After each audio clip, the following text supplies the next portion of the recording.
Jumpa lagi di channel saya, Bob Andara. Kali ini kita kedatangan tamu dari Mas Taufik Aminuddin, ya, Empik, teman baik saya. Lagi. Ya? Tapi kali ini dengan topik yang lebih menarik, yaitu transportasi umum ya, khususnya bis. Ya apapun sih, tapi apapun mungkin yang mau kita bahas bis ya. Ya, karena bis. lo lagi senang bis kayaknya. Iya. Jadi backgroundnya begini, teman-teman. Beberapa waktu lalu kami ada project observasi mengenai bis.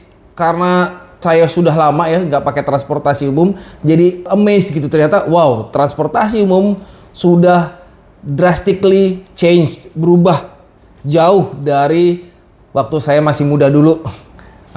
Contohnya saja kita waktu itu naik kereta, wow, mungkin teman-teman udah tahu ya bagaimana perubahan kereta KAI ya, begitu drastis, luar biasa. Nah, kali ini kita spesifik ke bis nih, ya Pik ya. Boleh. Nah, teman-teman, jadi sebagai informasi, Empik ini juga aktif di komunitas Busmania dulu ya, awal-awal. Dulu. Sekarang udah enggak. Dan masih menjadi entusias di public transport. Ya. Dan punya community ya, komunitas yang IDPEX ya. Mungkin sebenarnya itu bukan lebih dibilang komunitas sih ya, lebih ke arah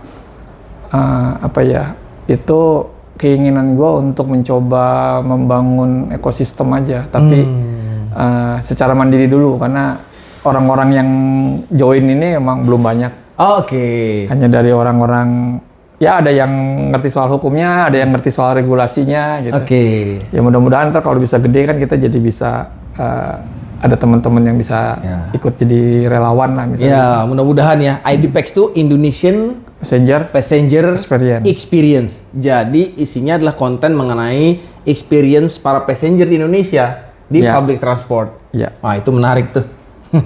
Oke, Pik, kita mulai aja ke bis nih ya. Jadi karena kita waktu itu observe mengenai bis ya, ternyata saya juga baru sadar ternyata begitu banyak model jenis karoseri yang bagus-bagus. Jadi segi desain dan lain-lain gitu. Nah, sekarang boleh cerita nggak, Pik? Yang sekarang tuh bis tuh gimana sih saat ini? Model-modelnya? Model nih ya? Ini disclaimer, gue lebih ke arah bukan expert di keilmuannya. Nah, ini lebih ke arah karena gue adalah suka naik bis, suka merhatiin, dan gue suka desain. Oke. Nah, jadi sedikit punya penilaian lah terhadap itulah. Gitu. Jadi kalau gue lihat sih sekarang kiblatnya desain bis di Indonesia itu masih ke Eropa ya. Eropa ya. Belum ke mana? Belum ke negeri tirai bambu yang justru sekarang lebih ekspansif kan. Oke, China ya. China lah. Oke. Ya kayak terakhir kita coba naik yang bis listrik itu. Iya. Nah, itu kan sebenarnya modelnya itu kan sebenarnya itu bukan, kalau menurut ini gua itu bukan akap. Itu lebih ke arah sebenarnya kalau di sini tuh kayak bis-bis model Trans Jabodetabek. Oh, oke. Teman-teman, akap tuh antar kota, antar provinsi ya. Iya, oh, jadi itu sebenarnya pasnya untuk di dalam kota ya. Ya, dalam kota tapi jaraknya jauh. Satelit. Oke. Kalau di Chinese itu kan, di Cina itu kan kebanyakan kan super cluster ya. Nah, untuk berpindah-pindah antar cluster itu, nah, biasanya bis-bis yang model kayak gitu tuh. Karena kalau akapnya biasanya tuh di sana di Cina juga udah pakai high decker kan. Yang decknya tinggi, bagasinya luas-luas, gede-gede. Yang motor gitu. Muat ya. Yang motor bisa masuk. Sepeda motor bisa muat, teman-teman. Nah, kalau misalnya kayak apa yang kemarin kita naik nih punya Kalista itu, menurut penilaian gue itu lebih ke arah bis untuk kayak tadi Trans Jabodetabek gitu loh. Ya sama kayak Trans Jabodetabek di kita aja. Di kita ya, di dari Jakarta Poris ke Blok M, dari Blok M ke Bogor gitu. Model-modelnya kayak gitu. Karena kan kalau kita ngelihat konfigurasi seatnya segala macamnya itu kan emang kelihatan banget ya untuk urban ya. Iya. Oh iya, boleh cerita sedikit teman-teman. Jadi kita tuh coba bis antar kota antar provinsi pertama itu listrik. Ya. Nah, kebetulan kita ketemu sama PO Sumber Alam ya. Iya. Ya, Pak Antoni. Pak Antoni. Kita ketemu di situ, Sumber Alam itu. Ya, Pak Antoni. Jadi Sumber Alam itu kerjasama dengan Kalista sebagai yang support baterai ya. Kalista yang nyediain bisnya. Oh, jadian bisnya. Sumber alam yang operate untuk akapnya. Oh, oke. Ya, jadi di sana kita naik bis listrik pertama di Indonesia ya, akap. Itu luar biasa pengalamannya. Jadi kita rasakan tarikannya juga yang namanya listrik ya, smooth ya. Semuanya smooth dan lain-lain. Dan nggak ada itu ya, nggak ada torsi ya. Nggak ada torsi. Tanjakan dilibas dulu. Iya, libas. Terus kalau nyusul tuh kayaknya enteng aja, ngeng. Padahal mobil lain lagi Betul. lagi berasap. Iya, luar biasa lah pengalaman. Cuman ya memang ada beberapa yang kita perhatikan ya dari charging stationnya, ya charging station dan lain itu hal lain lah itu nanti kita bahas kemudian. Nah, cerita lagi Pik mengenai bis Pik yang di Indonesia nih. Tadi ke karoseri ya? Karoseri, iya. Kalau karoserinya kan ya tadi gue lihat itu kan lebih mengarahnya kiblatnya itu kita ke Eropa ya. Kalau kita ngeliat model-model kayak Jetbus, Jetbus tuh Eropa ya. Laksana gitu. Dulu ada RS kan, Rayu Sentosa. Rayu Sentosa. Rayu Sentosa. Iya. Nah, Rayu Sentosa itu dengan model-model yang sangat minimalis itu di Eropa itu yang pakai itu tuh Volvo. Volvo. Model-model Volvo itu yang mulai seri 9000 itu modelnya udah minimalis semua kan. Minimalis ya. Tanpa ada ornamen-ornamen rame di badannya, cuman kotak, kaca. Ya gitu deh. Iya. Itu Volvo biasanya. Itu Volvo. Gitu ya? Ada lagi kayak misalnya Van Hol. Van Hol. Van Hol itu sama, dia kotak. Kaca jendelanya itu serba lurus, serba lempeng, tanpa ada ornamen-ornamen yang melengkung gitu. Bahkan sampai lampu-lampunya pun minimalis banget, itu cuma bulat-bulat doang. Iya, Itu kan yang dulu dipakai sama RS kebanyakan gitu kan, kiblat-kiblatnya model-modelnya Evo. Rayu Sentosa Evo, ya. Iya. Nah, kalau untuk model-model lain yang sekarang, sebenarnya ada kebanggaan tersendiri sih di Indonesia ya. Model kita tuh sekarang udah dikiblatin lagi sama negara luar.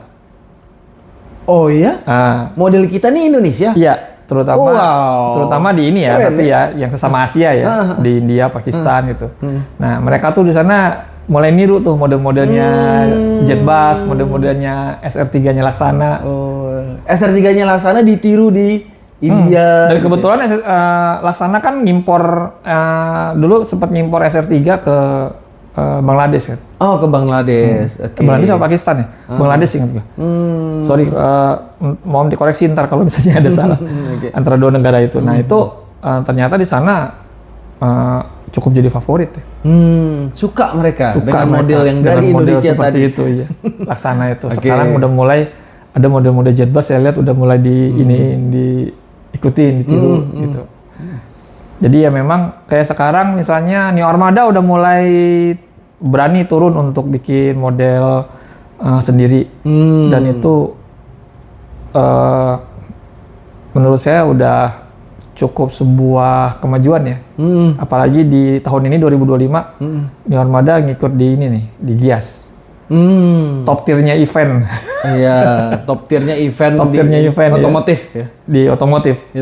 Kalau di bis ya top tier-nya Gias. Ya, Kalau di bis ya. oke. Kalau bis udah masuk Gias tuh berarti kita udah ngelihatnya wah ini udah top tier nih.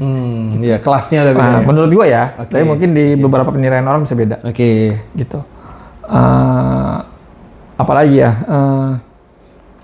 kalau misalnya ngelihat model-model sendiri sih, dulu kan cukup banyak tuh yang kemarin lo sempat lihat ini gua kan, slide gua, ada yang modelnya GMM, Banteng. Iya, GMM. GMM Banteng juga dulu kayaknya simpel banget kan, cuma kotak gitu doang, lampunya gitu. Nah, terus sebelum generasinya dia, itu udah mulai itu generasinya bulat-bulat tuh. Kacanya melengkung. Iya, betul. Terus kaca-kacanya ada rounded di pinggirnya, gitu, nggak langsung lurus lempeng gitu. Ini mah nostalgia banget zaman gue kecil, Pik. Iya. Itu bisnya, gue di Terminal Grogol tuh, wah itu nostalgia banget. Wah ini bisnya kayak gini. Kalau gue dulu Cililitan kan nongkrongnya. Cililitan ya? Iya. Iya. PPD dulu sering pakai itu ya? PPD ya. PPD pakai GMM Goyobot. itu kan? Iya, Goyobot. Goyobot nggak salah ya. Goyobot. Nah, Goyobot sendiri kan ada dua kan tipenya. Ada yang mesin depan, ada yang mesin belakang tuh. Oh gitu? Iya. Yang akapnya dipakai sama yang dulu gue sering naik sih Parahyangan ya. PO Parahyangan. Parex sih, Parahyangan Express. Sekarang dia udah banyak mainnya di antar jemput pabrik sih. Udah nggak main di akap lagi. Udah nggak main di antar kota, antar provinsi. Itu dulu jadi ikonnya Jakarta Bandung. Ciri khas warnanya itu warnanya. Apa namanya, oranye merah sama coklat itu. Oh iya. Itu dulu favorit gua. Selalu naik itu Parahyangan. Nah itu ada dia goyobotnya. Mesinnya mesin belakang. Terus muncul keluar benteng generasi pertama yang bagian bodi belakangnya nungging tuh. Terus keluar yang generasi keduanya yang bodi belakangnya rata biasa. Oke. Generasi kedua tuh ya. Oke. Mulai lantar habis itu muncul, setelah GMM tutup muncul lagi tuh Jetliner, Aerospace, Jetliner, Aerospace, Aerospace, Aeromidi. Banyak lah model-model tuh dari Restu Ibu, Ayu Sentosa. Itu ya era setelah GMM turun sih, setelah GMM tutup gitu.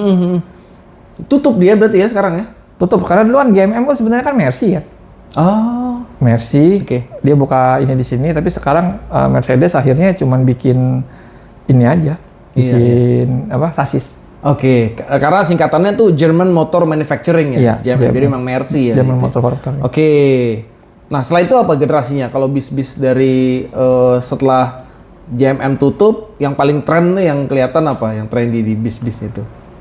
Dari karoseri mana? Nah, dulu karena gue tinggalnya di Jakarta sebelah timur dan dekat dengan Cililitan, itu tuh gue bisa dibilang beda klaster. Oh, klaster? Iya. Jadi gini, gue tahu klasternya itu setelah join di Bismania. Nah, jadi ada klaster yang di Cililitan nih. Cililitan ini kan bisnya bis-bis yang area jalur selatan nih. Bandung, Tasik, Banjar, Jogja. Enggak Jogja. Enggak Jogja. Enggak. Bandung, Tasik, Banjar gitu. Banjar bis-bis itu ada Parahyangan, ada Bahagia Utama, ada Gagak Rimang, ada Patriot, banyak deh itu. Nah, ternyata ada lagi klaster di Pulau Gadung, Rawamangun. Klaster satunya. Nah, itu bis-bis yang ke mana? Yang ke lintas utara tuh. Utara. Dari Cirebon, Bali, Surabaya, Cirebon kayaknya enggak deh. Oh, enggak. Cirebon tuh dari dulu, tapi gue nggak tahu ya, mungkin bisa dikoreksi ya. Karena sepengetahuan gue Cirebon tuh dari dulu mainnya udah per pos-pos. Oke. Jarang masuk terminal. Dia udah punya ini sendiri-sendiri tuh. Agen sendiri-sendiri. Jadi kayak model-model travel gitu lah. Oke. Dulu ada yang terkenal tuh pasar ke pasar gitu. Karena jaraknya nanggung kali ya? Jakarta Cirebon ya? Lebih ke urbannya sih. Dia jalannya bisa hampir tiap hari soalnya. Tiap hari penuh. Cirebon, Tegal. Kalau dulu gua waktu tinggal di Ciledug, itu pasti ada bis yang ke Cirebon sama ke Tegal tuh tiap hari pasti penuh. Di Kebayoran, pasar Kebayoran Lama. Oke. Jadi dulu dia ada di beberapa pasar lah, pasar Kebayoran Lama, mungkin di pasar Kalideres juga ada kali ya. Yang bis-bis yang, karena itu kan memang mereka jadi kayak komuter dulu, Bob. Cirebon Jakarta itu udah benar-benar komuter, naik bis-bis gitu. Udah nggak dianggap kayak akap ya? Sebenarnya kan jadinya AKDP itu kan, dalam provinsi. Dalam provinsi, betul. Oke. Nah, kalau yang Rawamangun itu dulu levelnya bis-bis yang super VIP. Continental, beda ya. Continental, Wijaya, Pala Kencana.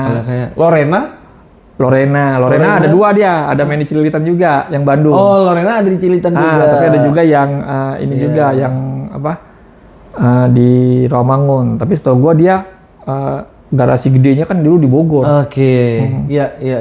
Garasi gede dulu juga ada tuh Pik yang di Pasar Baru, Pik. Itu juga masuk hitungan lo nggak tuh? Kayak dia punya PO-nya di Pasar Baru tuh, Surabaya. Oh gitu. Sebenarnya banyak sih dulu ya PO yang dia punya ini sendiri gitu. Kayak di Pulau Mas dulu ada, gue lupa nama PO-nya, tapi dia jalan tiap hari dan kelasnya beda dia. Segmennya beda dia. Segmennya benar-benar beda. Tapi yang paling mewah itu yang di Rawamangun itu ya? Ya kalau Rawamangun kan terkenalnya emang itu bis-bis bis-bis yang ya di klaster kelas eksekutif lah. Mau Karena emang di Rawamangun dulu kan harga tiketnya yang lumayan tinggi kan. Dulu gua kalau zaman-zamannya masih di Basmania terus sering touring tuh kalau udah hari Jumat tuh. Itu kalau Rawamangun pasti. Oke. Bukan ke Pulau Gadung. Iya, bukan Pulau Gadung. ya. Pulau Gadung ada beda lagi tuh kastanya. Bukan kastanya beda. Oh gitu. Tapi ini bukan ini ya, bukan jadi sebuah perbedaan mencolok ya. Hanya itu bahasa kita aja dulu di. Atau itu dulu, sekarang beda lagi mungkin. Sekarang mungkin udah sama lah semua. Sama kan, rata kan? Semua bis masuknya di Rawamangun udah nggak ada. Jadi terminal dalam kota kan. Oh, nggak ada lagi. Nggak ada. Akap nggak ada lagi. Nggak ada Oke, akap. baru tahu. Akap itu semua masuknya di Pulau Gebang.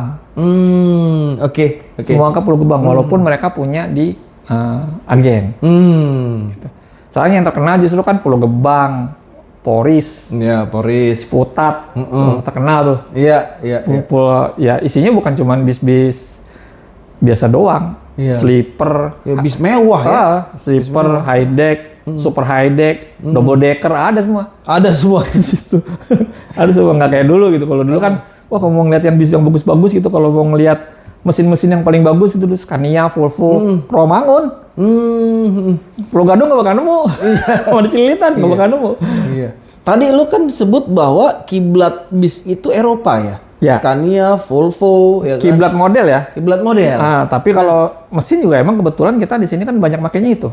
Oh, kalau Jepang gimana, Pi? Kan mobil Jepang tuh merajai kan, tapi model bis Jepang tuh gimana di Indonesia? Oh, kalau model kan semuanya sama ya.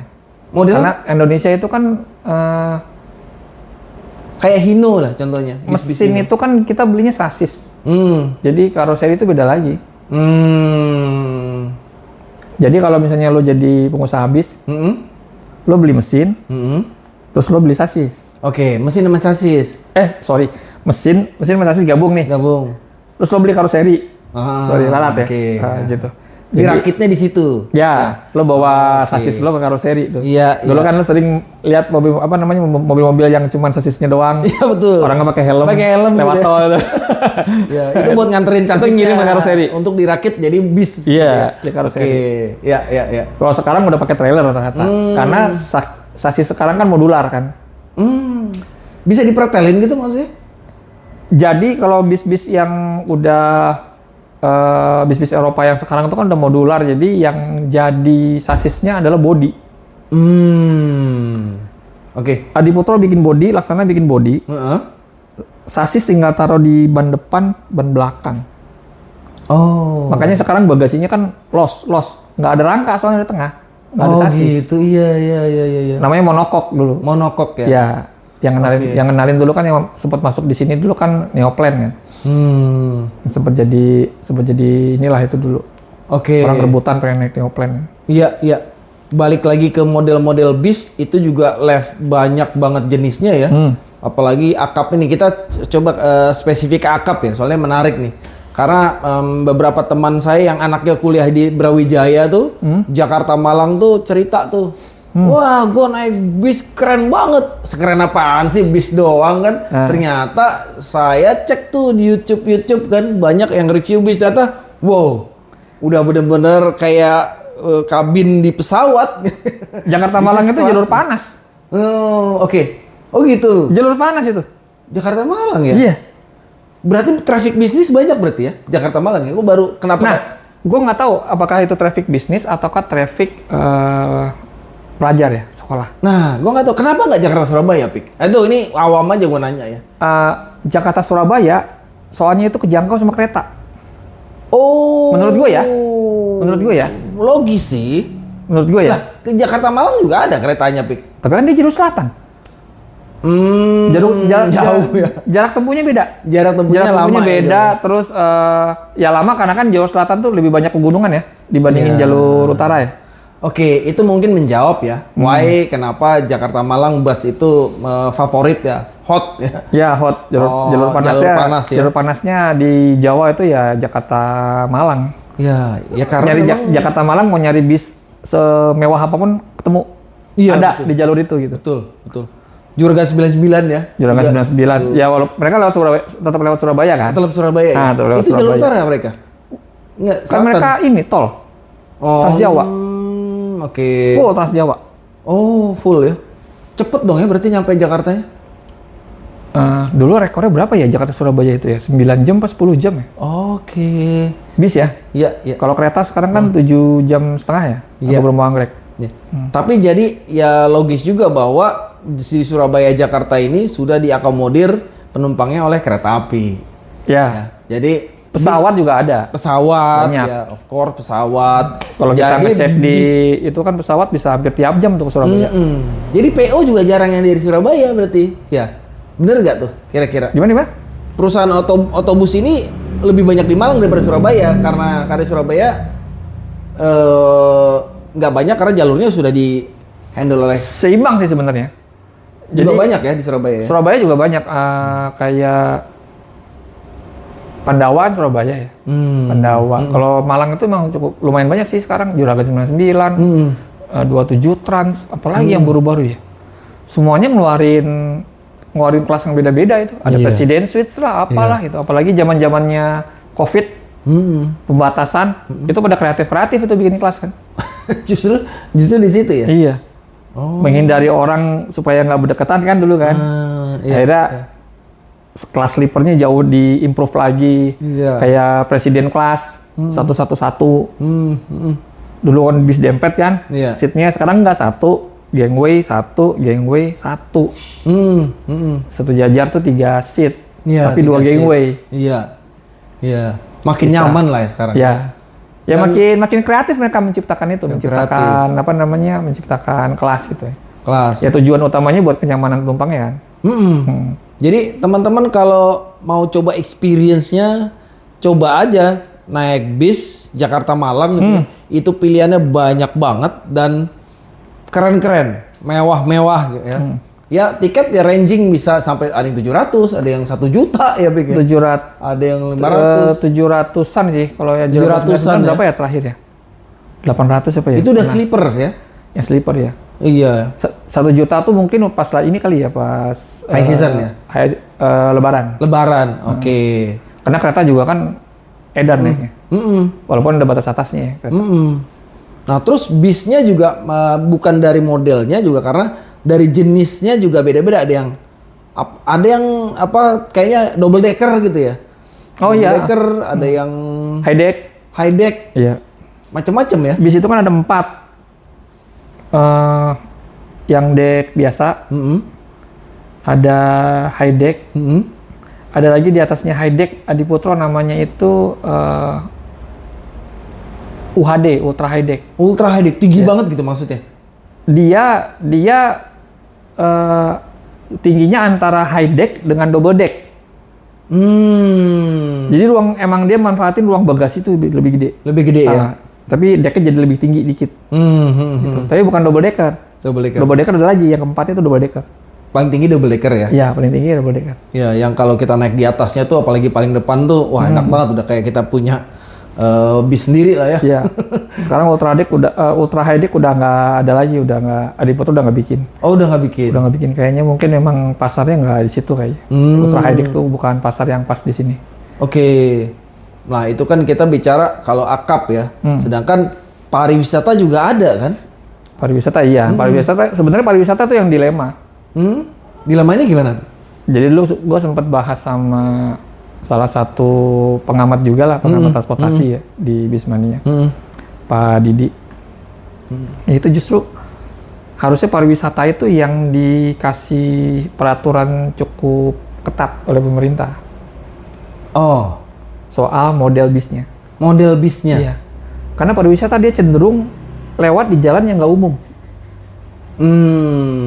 Nah, untuk di jalan yang nggak umum itu, yaitu hanya bisa diakomodasi sama bis yang model-modelnya biasa. Oke.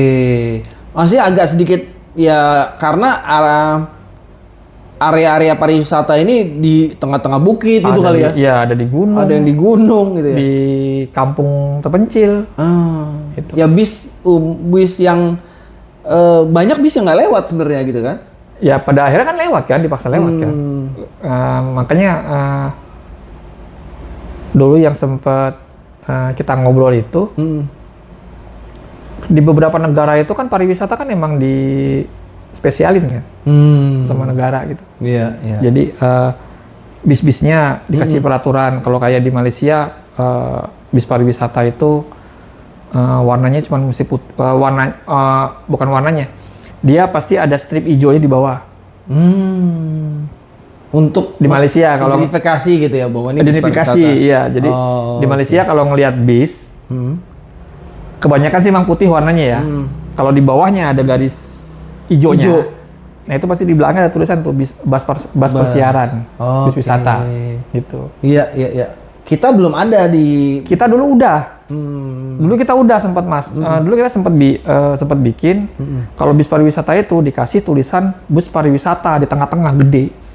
Tapi sekarang udah enggak lagi kayaknya peraturannya. Oh gitu. Dulu kan sempat ada ya. White Horse pakai, beberapa bis itu pakai kok. Big Bird itu atau Hiba. Big Bird pakai, Hiba pakai. Tengah-tengahnya tulisannya bus pariwisata. Bus pariwisata. Iya. Oh iya, buat mengidentifikasi ya bahwa ini bis pariwisata. Iya, gitu. Oh gitu. Dan beberapa bis pariwisata juga rata-rata kalau yang memang dia mainnya wisata beneran wisata ya, kayak misalnya White Horse, mereka nggak punya loh yang high-deck. Rata-rata deck standar semua. Itu kenapa tuh? Karena Karena tadi itu, karena kan pariwisata itu ada kemungkinan kita mesti naik gunung ke jalan-jalan yang mungkin nggak bisa diakomodasi sama bis-bis high-deck. Iya. Bluebird Group, Big Bird, nggak ada yang high-deck. Oke. Ya cuman kalau PO wisata lain gitu, ya cuma banyak mereka ngelihatnya kan adalah keunikannya di kita itu banyak mania-manianya itu. Nah manianya itu diakomodir. Oh oke. Sorry. Bukan sebuah kesalahan sih, tapi mania itu juga bisa jadi masukan buat mereka. Oh ya, jadi mania-mania itu kan banyak bis. Cuman ya sayangnya kadang-kadang ada yang terlalu diakomodir, ada yang sehingga jadi terlalu buat kita yang dulu mania-mania lama sih jadi kayak terlalu berlebihan gitu. Oh gitu. Dan bahkan kan membahayakan kan, kayak telolet misalnya. Oh telolet, ya. Telolet, terus ada lagi yang sekarang basuri-basuri. Itu kan sebenarnya bukannya itu nggak bagus gitu, tapi itu cenderung menjadi memancing orang untuk melihat atau tertarik.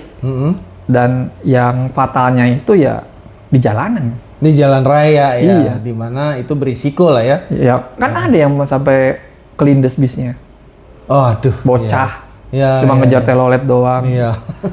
betul. Ironis banget ya. Ironis gitu. Jadi sayang banget gitu. Oke.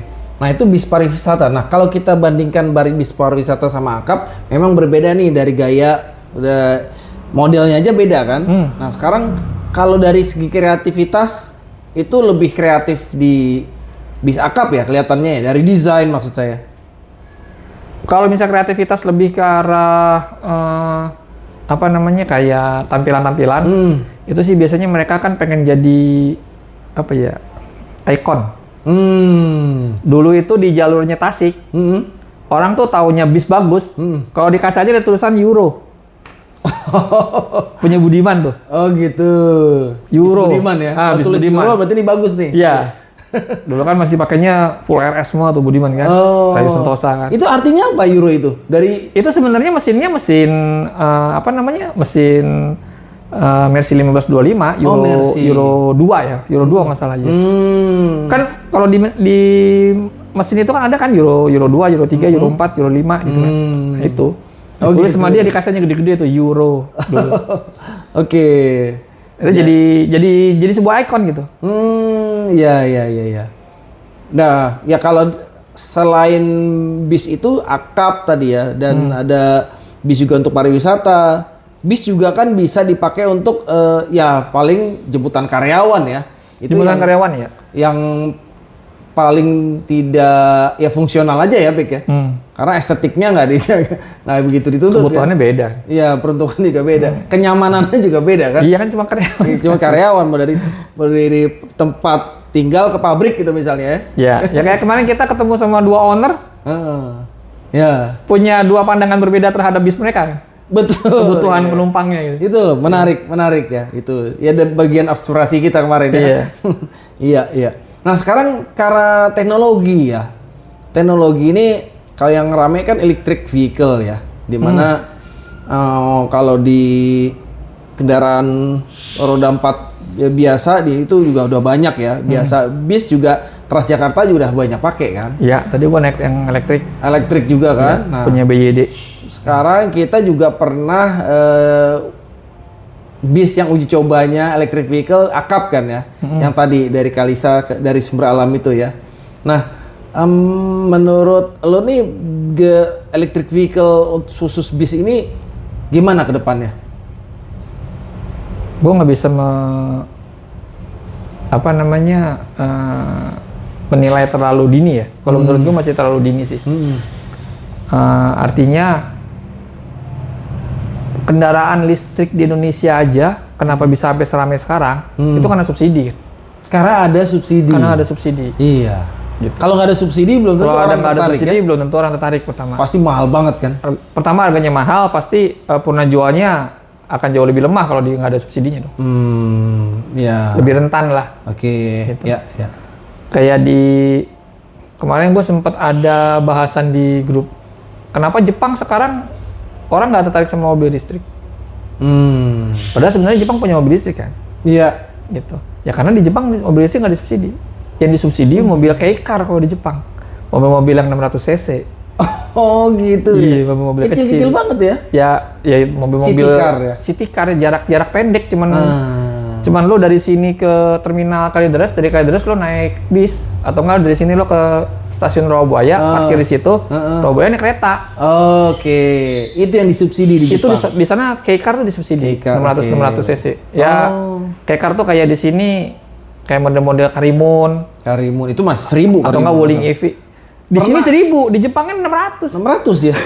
Dulu setahu gue yang segitu ya itu kalau Chevrolet yang kecil kalau nggak salah ya. Terus Jimmy Jangkrik lah yang gue tahu tuh 800 gitu. Nah. Terus ada Toyota Spark kalau nggak salah. Spark. Sorry Toyota Spark. Chevrolet. Spark Chevrolet itu juga Spark. kecil berarti.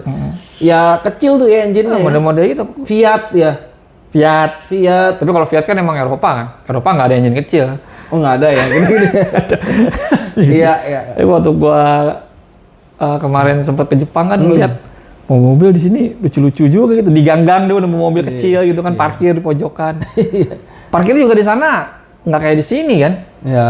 Tanah lahan bisa parkir. Di sana gua ngeliat yang namanya tempat parkir walaupun di area perumahan ada ininya, ada fare-nya.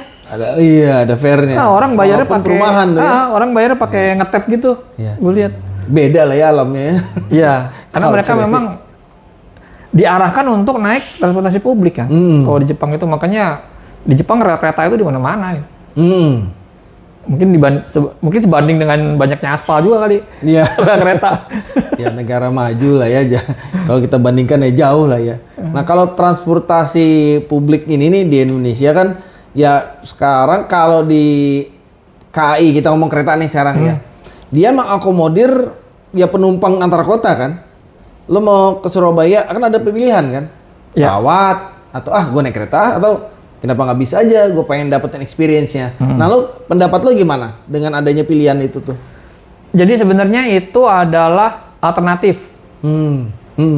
Gitu. Kalau gua sebagai penumpang biasa gitu, melihatnya adalah sebuah alternatif. Alternatif ya? Nah, Oke. Nah, pilihannya adalah lebih ke arah value for money-nya kan. Tergantung gua misalnya gua mau ke Surabaya atau misalnya gua mau ke Jogja. Tujuannya gua apa? Kalau gua tujuannya pengen jalan-jalan, gua akan cari yang termurah. Oke. Biar bisa spare beberapa budgetnya ya untuk yang lain. Budgetnya gitu. betul. Oke. Kalau misalnya gua pengen undangan bisnis, Iya, perjalanan dinas ya. perjalanan dinas, ya gua akan cari yang lebih cepat. Cepat. Oke. Lebih cepat ada dua nih. Gua mau naik pesawat atau mau naik kereta. Kan gitu. Oke. Sekarang anggap aja ke Jogja itu kan kereta bisa lebih cepat ya. Iya. Bisa. Kalau disuruh kasih opsi, gua akan pilih kereta. Kereta ya? Kenapa nggak pesawat? Pesawat itu untuk gua saat ini masih cukup ribet ya. gua di Bogor kan. Oke, iya. Gua mesti bangun pagi-pagi. Iya. Antara nyari taksi atau naik kereta ke stasiun buat ke bandara atau nggak naik Damri dari Bogor gitu. Tapi kalau misalnya gua naik kereta nih, ambil Tasaka yang pagi gitu kan. Gue cuma cukup ke Gambir doang kan. Betul. Naik kereta gitu. Iya. Nggak perlu check in, boarding tinggal masuk gitu. Datang misalnya 10 menit sebelum katanya berangkat juga masih bisa itu lari-larian gitu. Dibandingin naik pesawat, pesawat lo boarding 1 jam sebelumnya kan. Iya, setengah jam lah, sejam lah ya. Check-in-nya kan bisa 1 jam sebelumnya. Iya. Nggak bisa. Iya. Berarti memang ada ini sendiri lah ya, ada pertimbangan sendiri ya. Betul. Karena case by case setiap orang. Betul. Bisa jadi orang yang dekat di bandara ya lebih enak gitu ya. Tapi kalau yang apalagi juga taksi kan, transportasi dari bandara ke ini feedernya juga dihitung kan. Feedernya kan juga mesti dihitung. Betul. Biasanya itu akan masuk dalam rumusan value for money tadi. Oke. Nah, value for money itu kan juga termasuk salah satunya apa ya? Trust. Trust terhadap apa? Terhadap waktu tempuh misalnya. Kenapa gua akhirnya nggak milih bis? Bis cenderung punya waktu tempuh yang nggak bisa diprediksi kan. Oke, dibandingin kereta. Betul. Ya, kereta ya kalau misalnya ya sorry jelek bahasa kasarnya kecelakaan misalnya, ya memang kita nggak mau, tapi kan seberapa besar potensinya gitu. Iya. Kalau bis selain kecelakaan apa? Macet, traffic. Iya. Lebih banyak faktor uncontrollable-nya ya. Betul. Ya betul. Kalau bis ya. Iya. Apalagi kalau bis sekarang juga, bis sekarang itu kan antar kota itu sekarang kan yang direct jarang ya. Pasti ntar dia masuk ke agen mampir. Gitu. Jadi kayak dulu gue pernah ke Surabaya. Teman-teman gue yang RF naik kereta.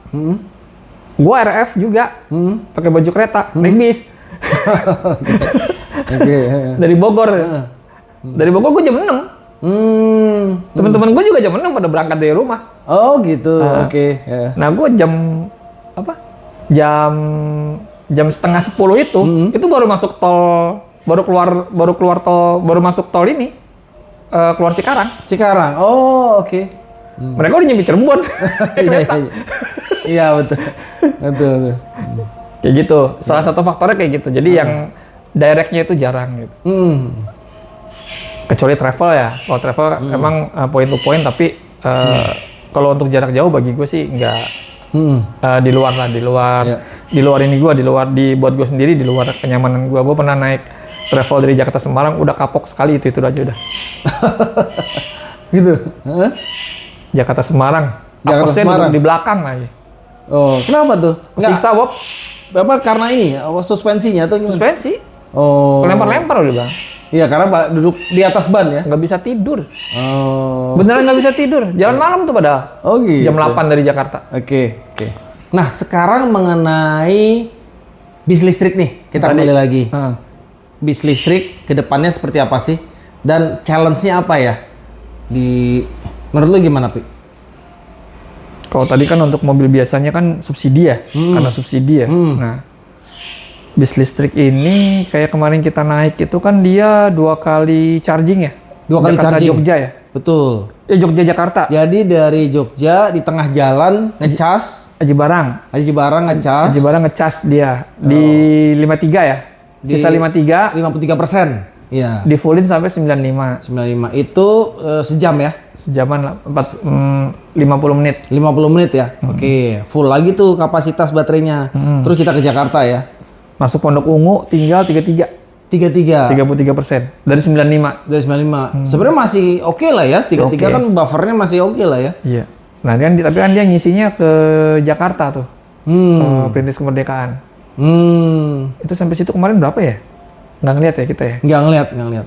Di bawah 30 sih. Di bawah 30 ya? Sampai Jakartanya? Sampai Jakartanya di bawah 30 nggak sih? Nggak tahu sih. Okay. Harusnya sih kalau misalnya kita ngeliat rasio antara jarak Aji Barang ke Pondok Ungu nggak nyampe 1% sih itu jaraknya. Oke. Ya, artinya waktu kita ikut uji coba itu aman ya? Aman. Kalau untuk secara performa oke sih. Oke. Performa itu cukup oke gitu. Performa cukup oke. Cuman problemnya adalah balik lagi. kebijakan pemerintahnya saat ini masih mendukung. Ketika nanti kebijakannya itu berubah dan udah nggak mendukung, itu gimana? Oke, ini dari segi regulasi itu ya? Dari segi regulasi, oke. Bis diesel, umur 8 tahun pakai, 10 tahun pakai, masih laku dijual. Iya, masih ada yang mau nampung ya? Masih ada yang mau nampung. Iya, banyak yang nampung malah. Banyak yang nampung bis solar. Nah, bis listrik gimana? Nah, itu juga. Karena kan investasinya gede banget, Bob. Iya. Itu juga perlu yang harus diperhatikan ya. Iya, dan harganya pasti akan jauh lebih mahal daripada bis solar. Bis itu ya, bis elektrik. Elektrik ya. Belum lagi infrastruktur charging stationnya ya. Ya kan? Ya, walaupun infrastruktur charging station bisa dibikin ya, tapi kan itu balik lagi ke nanti masalahnya. Beda kayak Transjakarta. Transjakarta adalah punya pemerintah. BUMD. Ya, duit kita juga kan. Nah, ini kan masalahnya bis-bis elektrik akap ini kan pengusaha ya. Mereka berhitung. Betul. Bagaimana membangun infrastruktur. Bukan cuman berhitung di sisi operasional, tapi berhitung ketika dia mesti regenerasi bis, bisa jadi apa? Kalau kayak misalnya kantor-kantor umum kan misalnya kayak laptop, nilainya 2 tahun dan 0 gitu kan. Diganti, dilelang, ganti baru dengan harga baru. Ya kan bis nggak gitu. Betul. Mereka berhitung juga. Bisa udah 10 tahun pakai, selama ini bisa jadi duit, ya harusnya jadi duit sih. Iya. Gitu. Atau faktor safety juga ya. Karena bis baterai ini ketika ya amit-amit terjadi kebakaran gitu ya. Kobong. Bakaran. Kobong. Nah, itu kemarin gue dengar dari temen di Damkar. Agak lucu sih ceritanya. Ada kasus mobil kebakaran, mobil listrik kebakaran. Mereka bingung. Mau nyemprotnya pakai apa? Karena ternyata pemadam kebakaran sendiri nggak punya pemadam api untuk baterai lithium. Belum mungkin ya? Lithium belum kan? Belum. Mungkin antara belum, tapi ya teman gua kan di Damkar nggak mungkin bohong sih. Gitu kan. Dia bilang, kita bingung mau nyemprotnya pakai apa ya. Jadi aparnya itu juga mungkin khusus ya harusnya. Kalau yang kita lihat di bisnya Kalista kemarin kan aparnya beda kan di dalam itu. Iya. Aparnya beda dengan apar yang lain. Kan sempat ada YouTuber juga yang jualan apar untuk baterai. Nah, ya. itu kan beda kan? Iya. Di situ diliatin betul. Cara nyemprot apinya. Nah, itu balik lagi ke situ jadinya. Pemerintah kan supportnya cuman untuk biar barang ini laku. Ya, safety. Safety-nya. Itu nggak dipikirin gitu. Ya, belum ke sana mungkin ya. Ya, di luar dari challenge tadi itu memang untuk bis listrik luar kota, antar kota, antar provinsi itu nyaman ya. Nyaman dan secara memang performa nyaman ya. Secara performa tuh oke ya. Oke, itu nggak isu. Nah, namun ada beberapa hal yang perlu diperhatikan. Kapasitas baterai. Ya mungkin kalau macet gimana gitu. Kalau misalnya high season, kalau macet gimana? Kan tuh konsum baterai banyak tuh. Iya. Nah tuh, terus nanti beberapa baterai yang paling canggih itu gimana biar bisa lama lah gitu ya, biar kuat sampai Jakarta gitu ya. Itu baru kita ngomong dari Jogja ya. Mungkin kalau misalnya ini ada teknologi nanti di masa depan ya bisa jadi di Surabaya, Jakarta juga pakai bis listrik kan. Iya. Dan malah mungkin itu lebih possible karena dia kalau lewat tol langsung lebih irit kan. Lewat tol langsung. Lebih stabil, konstan gitu kan. Dan di rest areanya mungkin bisa ada lah charging station-nya gitu. Betul. Dan juga jumlah charging station juga harus diantisipasi karena bayangkan kalau satu bis aja bisa sekitar 45 menit sampai 1 jam. Kalau ada 2 bis atau 3 bis yang antri itu gimana gitu kan harus dipikirin ya itu ya. Sama waktu tunggunya itu juga pengaruh kan. Biasanya kalau bis akap itu kan memang dia ada istirahat di beberapa rest area ya. Tapi kan nggak lama. Iya. Kayak untuk jatah makan aja kan paling lama 45 menit itu udah paling lama sih. Iya, betul. Jatah makan ya. Makan di di rumah makan gitu. Iya. Kalau ada lagi dia ntar berhenti untuk ngisi solar, ya paling 15 menit udah paling top. Iya. Ini. Nah, kebayang gitu Jakarta Surabaya mesti ngecas 2 kali di tengah jalan. 1 jam 1 jam. 2 jam udah habis tuh, cuma buat nungguin ngecas. Betul. Itu yang juga harus dipertimbangkan kan ya. Berarti kalau harapannya sih ada teknologi lebih canggih, di mana kapasitas baterai litiumnya ini juga lebih besar dan ya lebih safety tadi gitu ya. Itunya juga mesti diperhatikan juga gitu loh sama pemerintahnya gitu. Jangan cuman masukin teknologinya tinggi, tapi buat antisipasi si teknologinya itu nggak ada. Iya. Gitu. Iya, safety-nya tadi ya. Safety-nya tadi. Iya, oke. Memang menarik nih teman-teman bicara tentang public transport ya, khususnya bis yang spesifik ke antar kota, antar provinsi. Jadi mungkin itu ya dari kita ya pembahasan hari ini. Jadi teman-teman juga bisa coba tuh experience naik bis yang belum pernah atau belum pernah sama sekali atau udah lama gitu waktu kecil ke Surabaya itu Jakarta Surabaya. Nah sekarang udah beda banget. Bener-bener beda banget. Modelnya udah keren-keren, udah Kelasnya bagus-bagus. banyak. Ya, fasilitasnya juga oke-oke. Iya. Ya, jadi kalau cek aja di channel-channel YouTube ya, orang Beli ya, tiketnya gampang lagi. ya beli tiketnya juga mereka build aplikasi sendiri loh Iya, ya para PO bis ini dan mudah, cepat, mudah dan nyaman. Itu sih yang penting. Iya. Jadi harapannya ya public transport ini juga perlu digunakan oleh kita agar ya semakin kita menggunakan public transport kan semakin baik ya, beban jalan juga jumlah kendaraan pribadi juga makin berkurang kan? Ya sama itu sama apa emisi namanya? ya. Emisi. Yang penting juga itu ya, emisi. Itu teman-teman. Oke, dari kami atau Pik ada pesan-pesan dari Pik nggak buat para pengguna public atau calon pengguna public transport? Calon ya. Apa ya? Ya kalau misalnya mau jalan gitu keluar kota, public transport itu sekarang lebih banyak pilihannya, lebih banyak kelasnya, yang sesuai dengan budget, yang sesuai dengan selera, yang sesuai dengan gaya. Ya. Udah ada semua. Ya mungkin itu bisa dimanfaatkan daripada kita repot-repot bawa kendaraan. Oke. Gitu. Itu bisa dimanfaatkan, mudah-mudahan ya itu akan jadi sebuah ekosistem yang bagus sih buat kedepannya. Iya. Oke. Terima kasih Empik udah hadir di channel saya. Nanti Siap. kapan lagi kita lanjut dengan topik yang berbeda ya. Ya, Oke. masih di transportasi ya. Ya. Oke, sampai ketemu lagi teman-teman. Bye. Bye-bye.